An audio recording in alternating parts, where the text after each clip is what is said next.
تو شق القمر کے بارے میں یعنی قمر کی دو ٹکڑے ہونے کے بارے میں خود قرآن کریم اللہ کا قرآن ارشاد فرماتا ہے اقتربت الساعۃ وانشق القمر وإن يروا آیة یعرضوا ویقولوا سحر مستمر۔ حضرات محترم، اللہ رب العزت کا فرمان عالی شان ہے، پاس آئی قیامت اور شق ہو گیا قمر، اور اگر دیکھیں کوئی نشانی تو یعنی منہ پھیرتے اور کہتے ہیں یہ تو جادو ہے چلا آتا۔ حضرات محترم، یہ میرے رب کا فرمان عالی شان ہے، پارہ 27 رکوع 8 سورۃ القمر۔ اس عظیم معجزے کے سلسلے میں ایک حدیث پاک سماعت فرما لیجئے۔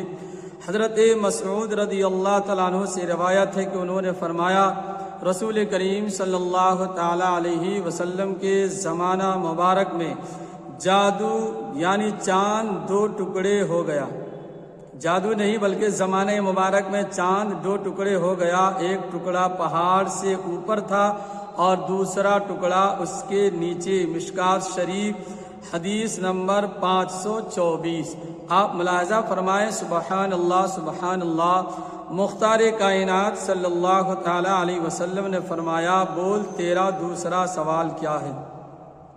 یعنی حبیب یمنی نے سوال کیا تھا۔ آپ کو پتہ ہے کہ ابو جہل نے اسے اکسایا تھا اور کہا تھا کہ آسمانوں پر کسی کا جادو نہیں چلتا، ایک کام کرو تم سوال کرو کہ حضور پاک صلی اللہ تعالی علیہ وسلم سے یہ کہو کہ چاند کو دو ٹکڑے کر کے دکھاؤ۔ اللہ کے حبیب صلی اللہ تعالی علیہ وسلم نے چاند کے دو ٹکڑے کر کے دکھایا اور فرمایا سوال ہے کہ عرض گزار ہوا اسے بغیر ہمارے بتائے ہوئے آپ خود بتا دیں کہ میرا اور دوسرا سوال کیا ہے۔ حضرات محترم، حبیب یمنی کا سوال تھا دو، ایک کہ شق القمر یعنی قمر کو چاند کو دو ٹکڑے کر کے دکھاؤ، اور دوسرا سوال انہوں نے کہا کہ آپ دوسرا سوال بغیر بتائے آپ خود ہی بتا دیں، بغیر بتائے آپ خود ہی بتا دیں۔ تو میرے دوسرا سوال، وہ کہنے لگے حبیب یمنی کہ دوسرا سوال میرا آپ خود ہی بتا دیں۔ تو اللہ کے حبیب صلی اللہ تعالی علیہ وسلم نے فرمایا سنو، تمہاری ایک اپاہج لڑکی ہے، تمہاری ایک اپاہج لڑکی ہے جس کو تم بہت دن سے علاج کر کے تھک چکے ہو اور وہ ٹھیک نہیں ہو پا رہی ہے، اس کی بیماری دور نہیں ہو رہی ہے، وہ اپاہج ہے، چل نہیں سکتی، یعنی اپاہج لڑکی ہے جو تم پر بوجھ بنی ہوئی ہے۔ اللہ کے حبیب صلی اللہ تعالی علیہ وسلم نے دوسرا سوال بغیر بتائے آپ فرما رہے ہیں جو تم چاہتے ہو کہ اسے شفائے کامل نصیب ہو جائے تو جا، میں نے شفا بخش دی۔ یہ کس نے کہا؟ شفا بخش دی۔ اللہ کے حبیب صلی اللہ تعالی علیہ وسلم نے فرمایا جا، میں شفا بخش دی۔ یہ تاریخ ساز معجزہ دیکھ کر حبیب یمنی کو یقین کامل ہو گیا کہ یہ اللہ کے نبی ہیں، اور انہوں نے کفار مکہ کو گواہ بناتے ہوئے پڑھ لیا لا الہ الا اللہ محمد الرسول اللہ صلی اللہ تعالی علیہ وسلم۔ آپ بھی جھوم کے پڑھ لیجئے لا الہ الا اللہ محمد الرسول اللہ صلی اللہ تعالی علیہ وسلم۔ پھر یہ اسلام کا جان باز مبلغ کفار مکہ کو اپنی بدقسمتی پر ماتم کرتے ہوئے چھوڑ دیا اور خود خوشی خوشی گھر روانہ ہو گیا۔ جب گھر پہنچا تو رات کی سیاہی اپنی چادر تان چکی تھی، دروازے پر دستک دی، وہی بے دست و پا اپاہج لڑکی دروازہ کھولنے کے لیے آئی، باپ کو دیکھتے ہی پڑھنے لگی لا الہ الا اللہ محمد الرسول اللہ صلی اللہ تعالی علیہ وسلم۔ حبیب یمنی حیرت و استحجاب کا یعنی چشمہ بن کر مجسمہ بن کر بول اٹھے، بیٹی یہ کلمہ تجھے کس نے سکھایا اور تو کیسے صحت یاب ہو گئی؟ بیٹی نے جواب دیا، ایک رات جب میں سو رہی تھی تو قسمت میں یاوری کی، میں نے خواب میں ایک چاند سی صورت والا شکیل اور خوبرو نوجوان دیکھا جو میرے قریب تشریف لایا اور رحمت بھرے انداز میں فرمایا، بیٹی تیرا باپ مکے میں کلمہ پڑھ رہا ہے، مشرف با اسلام ہو چکا ہے، تو بھی یہاں مسلمان بن جا، پڑھ لے لا الہ الا اللہ محمد الرسول اللہ۔ چنانچہ جیسے ہی میں نے سبحان اللہ یہ کلمہ طیبہ کی اثر انگیزی کے لا علاج بیماری بھی پلک جھپکتے ہی تندرست و توانا ہو گیا۔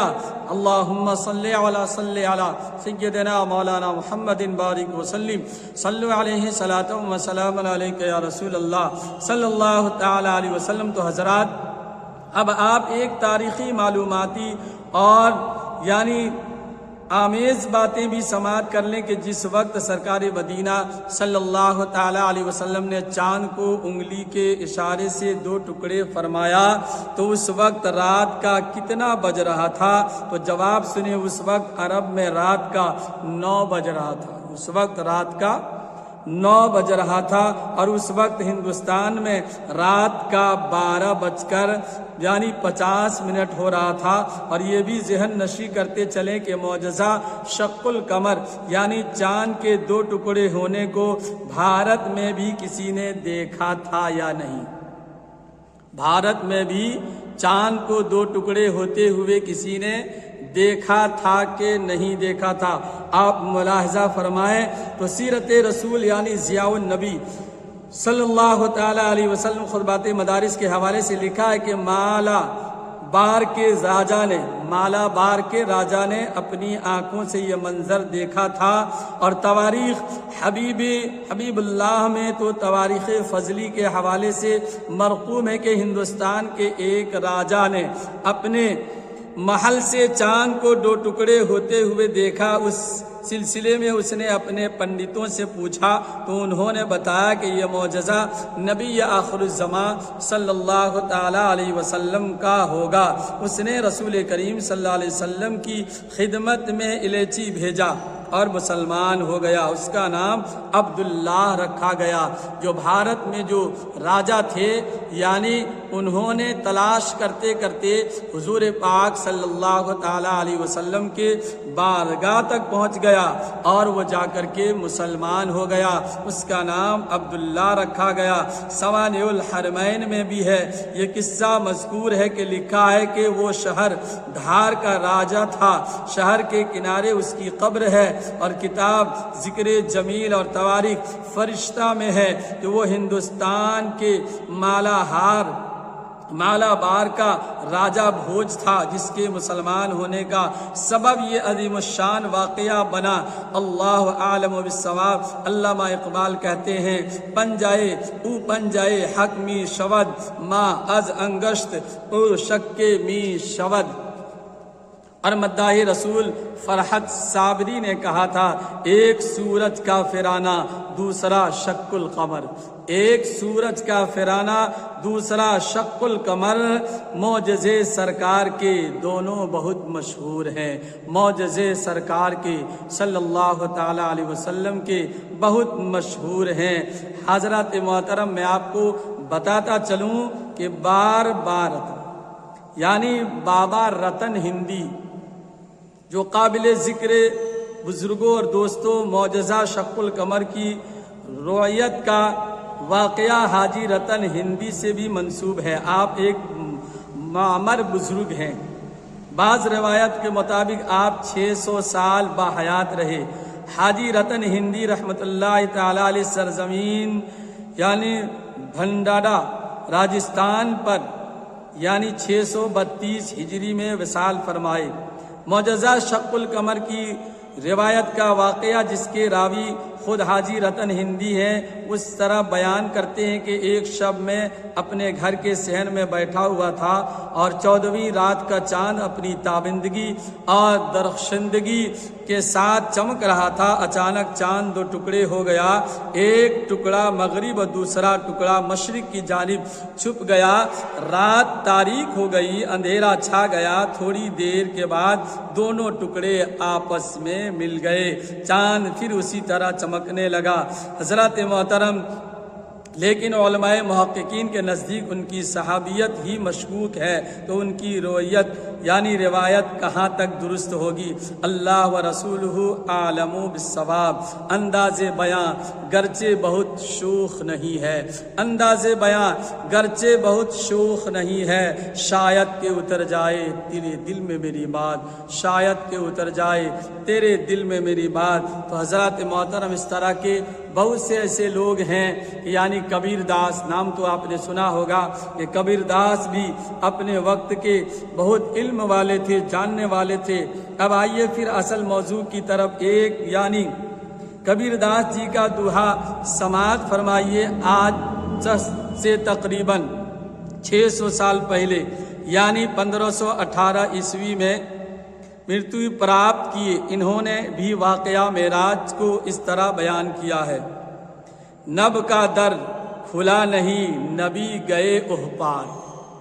نب یعنی بیچ، آسمان کے جو نابی جس کو ہم اور آپ کہتے ہیں، یا آسمان کے بیچ میں جیسے کعبہ شریف کے بیچوں بیچ عرش اعظم ہے، سبحان اللہ، جہاں کعبہ شریف دنیا کی بیچ ہے، اسی کعبہ شریف کے بیچوں بیچ اوپر میں آسمان میں دروازہ ہے، عرش اعظم ہے، اسی کے سیدھ میں عرش اعظم ہے، سبحان اللہ۔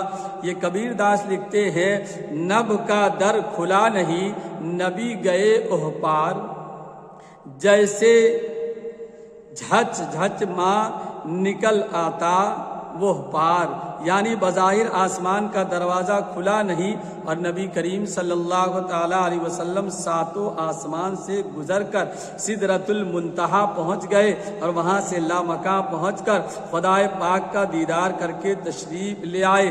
شاعر نے اس نقشہ کو اس طرح کھینچا ہے: پلک جھپکتے سرے عرش جا کے لوٹ آنا، پلک جھپکتے سرے عرش جا کے لوٹ آنا، یہ فضل خاص ہے محبوب کبریا کے لیے، یہ فضل خاص ہے محبوب کبریا کے لیے، سبحان اللہ۔ اور کبیر داس کا ایک اور معروف مشہور دوہا سماعت فرمائیے، جو انہوں نے خواب غفلت میں سوئی ہوئی قوم کو جھنجھوڑ کر کہا تھا، یعنی عقل پر پڑے ہوئے جہالت و گمراہی کے پردے کو چاک کرتے ہوئے دل کو لگتی ہوئی بات کہی، آپ بھی سماعت فرمائیں اور حقیقت کا اعتراف کریں: دکھ میں سمرن سب کرے، دکھ میں کرے نہ کوئی، سکھ میں سمرن سب کرے، دکھ میں کرے نہ کوئی، سکھ میں سمرن جو کرے تو دکھا کاہے کو ہوئی، دکھ کاہے کو ہوئی، یعنی دکھ میں جو سمرن کرے تو دکھ کاہے کو ہوئے۔ آج کل ہماری اور آپ کے حالت حاضرہ میں اگر کسی کو کوئی دکھ پہنچتی ہے تو اگر آپ یعنی دکھ کو پہنچانے دور کرنے کی کوشش کریں تو دکھ اور مصیبت آئے گی ہی نہیں۔ لہذا کبیر داس نے کہا ہے کہ یعنی اگر کسی کو دکھ ایسے پہنچتی ہے، لیکن اگر ہم اور آپ کسی کی مصیبت کو دور کرنا چاہیں تو کسی کو مصیبت نہیں آ سکتی۔ کسی کو مصیبت کیوں دیں؟ جو جس کو دیں اس کو مصیبت پھنس جاتے ہیں۔ لہذا ہمیں اور آپ کو چاہیے کہ یعنی بڑے بڑے یعنی لوگ جو ہیں اللہ کے حبیب صلی اللہ تعالیٰ علیہ وسلم سے بے پناہ محبت کرتے ہیں، لہذا ہم اور آپ بھی محبت کریں، انشاءاللہ کامیاب